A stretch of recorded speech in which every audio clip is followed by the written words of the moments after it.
Good evening and welcome to the NDTV Dialogues. This week, as temperatures dipped, political temperatures rose over demonetization, digital India and many other issues. But joining me this evening is a man who's not interested in the politics.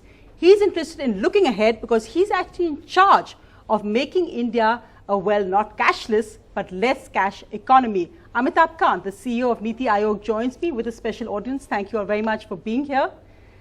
Mr. Kant, is this the toughest challenge you've faced? Well, this is tough, but it's important for the country that we vigorously take this forward, because young Indians who are here, their ambition and their hunger is to take India to a $10 trillion economy. It's not possible for India to do that. You know, that you have a $2 trillion formal economy and you have another $1 trillion black economy. I mean, if India is to grow at high rates, then you need to formalize this economy. It's quite a shame that, 86% of transaction in India being in cash. And it's quite a shame that out of all of us who spend our money, personal consumption expenditure, almost 95 to 96% of it is all cash driven. And the more cash you have in an economy, the more black money you will have in the economy. So it's important that we make people transit towards a digital payment economy and make India a more formal economy. It's also important because actually in India, just about 1% of the people pay taxes. So if you want a larger tax base, if you want India to grow, prosper, have better infrastructure, then you need to formalize India's economy. That's an interesting point you're making, because some of the objections have been raised to demonetization a month after have been that the goalposts are kept changing, that when the Prime Minister first announced it, it was about cutting down on corruption, terrorism, black money. There were various aspects, but over the weeks it's become about making it a digital India. If that was the ultimate goal, could it have been less coercive? No, Sonia, I think that's an impression which the media has been talking about.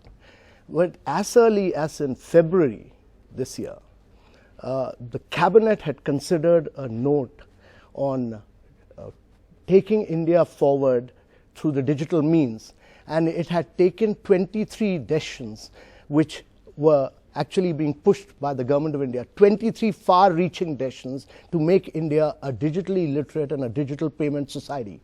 And if you look back, actually, in May, in his Mann Ki Baat, the PM had talked at length about UPI, USSD and how to do digital transactions. So this is a continuous process. It's not an afterthought. It's a continuous process, a logical consequence of the demonetization process. There have been so many adjectives used to describe this, whether it's been called a masterstroke by some, but also utopian, dictatorial.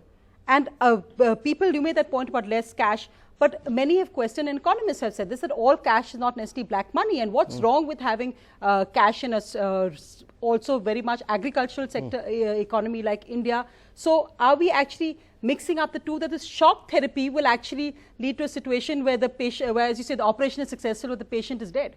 No, I don't think so. I think it's a decision of very far-reaching consequences. Journalists like you wanted a big bang all the time. Many journalists kept saying that this government doesn't have the gumption to take a big bang decision. Once a big bang decision is taken, we should realize that this government is bold, courageous to take a strong decision and take it forward to its logical conclusion. And I think it's important that this decision is used as a huge opportunity. My belief is, and I look at it from this perspective, that it's a great opportunity. You'll never get this opportunity again. Each one of us, and many young Indians who have assembled here today, we'll never get this opportunity again to take India vigorously forward towards a digital payment society. India can't afford to be a country with 86% cash. The more cash you have, if the more cash you keep plowing into the economy, the more black money you will have. And I can assure you that all young Indians here who've assembled here, they all want India to be a $10 trillion economy, which is a formal economy and not a black economy. So it's a massive opportunity which has been thrown at us. I don't want, I mean, it's an opportunity which Indians, young Indians must seize. And if you seize this opportunity, you will turn India into a very dramatically new India. No, and of course, India, a country where over 2/3 of people are young. So let me start with the young students of the audience. Vishal of SRCC Shriram College. Vishal, why don't you go ahead with your question? We are aiming towards a cashless economy. So when we move to a cashless economy, there are several factors which are at stake here. So following the leads of Sweden, which is on the verge of becoming the cashless economy in the world, so there is 100% internet connectivity in Sweden. So instead of first going for the thought of cashless economy, don't we have to build the infrastructure for the cashless economy? In India, a country where people don't even have an access to electricity, we're moving towards the cashless economy. Don't we make sure, shouldn't we make sure first that at least all the people have the internet connectivity or the ability or the affordability to buy a smartphone so that they can move to a cashless economy? So aren't we jumping forward while making sure the base is there to move to a cashless economy? Okay, let me respond to this. I don't think any other country has the infrastructure and the ability to move towards a less cash economy than India has. India is the only country in the world with 1 billion biometric. No other country has this. India is the only country in the world with 1 billion mobile. No other country has this. And let me tell you what our strategy is. If you look at India, today there are about, say, 30 million people who don't have a phone.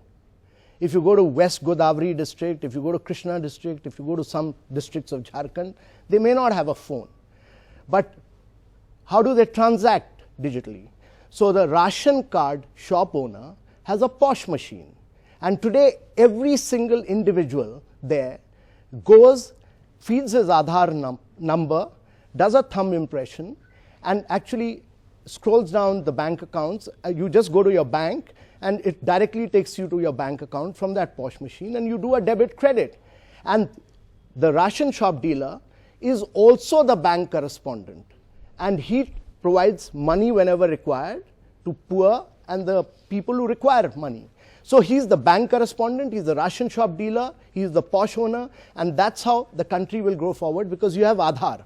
And Aadhaar transactions are amongst the easiest. So that's 30 million people. You come to the next segment of people who do not have a smartphone, but have a GSM phone. Now, GSM phones, actually, you can do a *99# and do all your transactions through USSD. So another 30 million. Rest of the people have smartphones. And smartphones enables you to do several things. I have a smartphone. I have several things on this. I have my wallet, I do my internet banking, and I have a UPI, that's the Unified Payment Interface. But very shortly, all of us on smartphones will be able to do all Aadhaar-enabled payment system with this very, very small little instrument which can be put in here. On all Android phones, you can do your thumb impression here and transact all Aadhaar-enabled payments as well. So what will happen is that every single individual in India who will have a smartphone will become a walking ATM, and each one of you can do transactions for many other people who may not have a phone. So the strategy is very clear.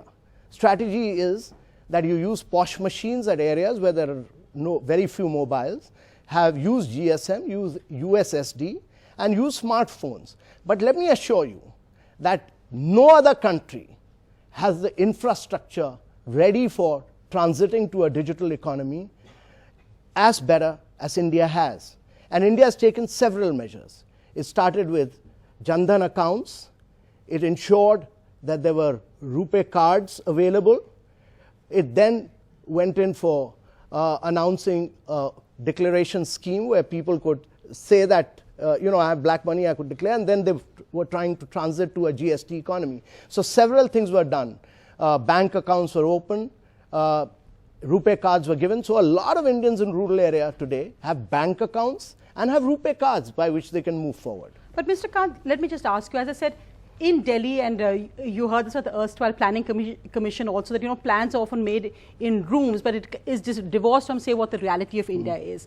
And even though it may be a political decision and an execution issue, which is the RBI, is about the long queues that we see outside, but when you talk about the reality of rural India, when you talk about farmers who have not used POS machines when they have to buy seeds or when they have to buy fertilizer, when you talk about rural women, etc., who are all lining up at banks, and people who need it for health. Let me just quote some numbers. You've made the point of 1 billion phones, but if you look at, only 27% of Indians are actually internet users. The global median is 67%. And of those who use the internet, no more than 13% live in rural India. So when you translate this percent into actual numbers of people who are affected, what is the time frame you have for rolling out these decisions? I mean, the human suffering is also an aspect. So, Sonia, I've just been to some of the rural areas of Jharkhand, and I'll give you my impression of that. But so it's good the NITI Aayog is now actually getting out there. No, that's great. I spent 2 days there, and I'll give you my perspective on rural India. And sitting in Lutyens, Delhi, we have a completely different perspective. And because when you go there, it's really amazing to see that in Jharkhand, that actually 55,000 policemen have been trained into digital payment, and they in turn are training 10 citizens each. The entire civil defense force has actually become a digital army. 140,000 students who pass through the science talent test, all of them are teaching people how to do digital transactions. There's no waiting lines outside any bank, any ATM at all. There's smooth movement. There's no shortage of cash across several parts of Jharkhand. And the tribal people with whom I interacted, their ability to do digital transaction is much better than many literate people and many journalists and many civil servants living in Delhi. That's interesting. So they don't have a blocked mindset. So my view is that this disruption which has been undertaken, and it's important to disrupt India once in a while. And I feel that if India is going to grow into a major economy, we need to keep disrupting it once in a while. And my view is that when the mobile phone came, people living in Lutyens, Delhi, they all kept saying that poor people will not be able to handle the mobile. They handle it better than anybody else.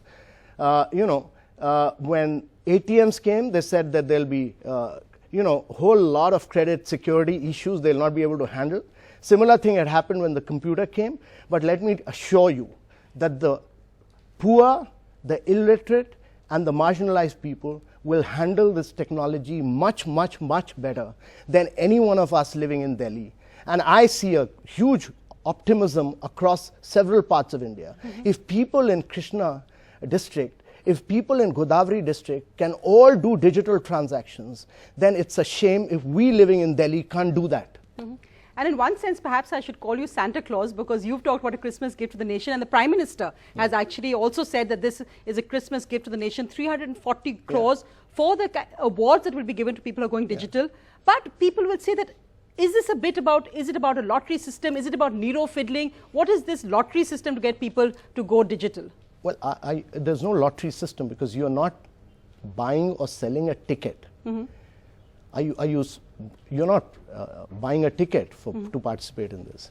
It's an incentive to those who are participating in the digital transactions. And for those who are participating in digital transaction, it's an incentive for them. For the consumers, there's a lucky Grahak Yojana, by which there'll be 15,000 winners every day, and they will get a cashback. They get a cashback, much like many of them get actually on other transactions. So 15,000 transactions a day. And then there'll be weekly draws where you get 1,00,000, 50,000 and 25,000. But this is starting 25th December. And on April 14th, that is the Ambedkar Jayanti day, actually there'll be a mega draw of 1 crore, 50 lakhs and 25,000. That's for consumers. But it's important to say that actually if you want the digital payment mechanism to grow, and the way the worldwide it has grown, is when merchants take to it. Because merchants do cash transactions. So it's necessary to onboard merchants. And therefore, we've done a separate scheme for them. The Digi Dhan Vyapar Yojana is actually meant to incentivize merchants as well. but Sonia, other than incentives, what the government is doing is to bring in a lot of incentive for digital transaction. One thing, cutting charges of transactions. Exactly. So what the government's aim is that we make digital payments far more cheaper than cash transaction. And therefore then the market forces are taking over.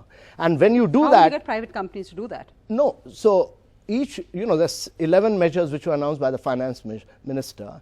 And over a period of time, you'll see, because earlier, because there were very few digital transactions, the model was, low volumes, high transaction costs. But when your volumes increase enormously, these companies are raking a lot of money. So when your volumes increase enormously, your transaction costs must fall. And that is what will happen. Transaction costs will fall sharply. And therefore, a lot of young Indians will be able to move to digital transactions. Well, the market economy will then take over. Right. And of course, I've got many more questions. Go ahead, Colonel Nagpal. My question pertains to cyber crimes. With the ever-increasing cyber crimes today, how do we control the data compromise? And also, how do we compensate the victims for the financial loss? That's important. Well, because NDTV journalists have been hacked. Apparently, government now censored that NIC.in is also under this under threat. And now, bizarrely, the Ministry of Home Affairs said some NGO licenses were cleared because maybe they were hacked. Are we looking enough at cyber security? So, Sonia, let's not get paranoid about cyber security so much. It's a very different ball game about hacking into somebody's email accounts. It's very easy to hack into email accounts.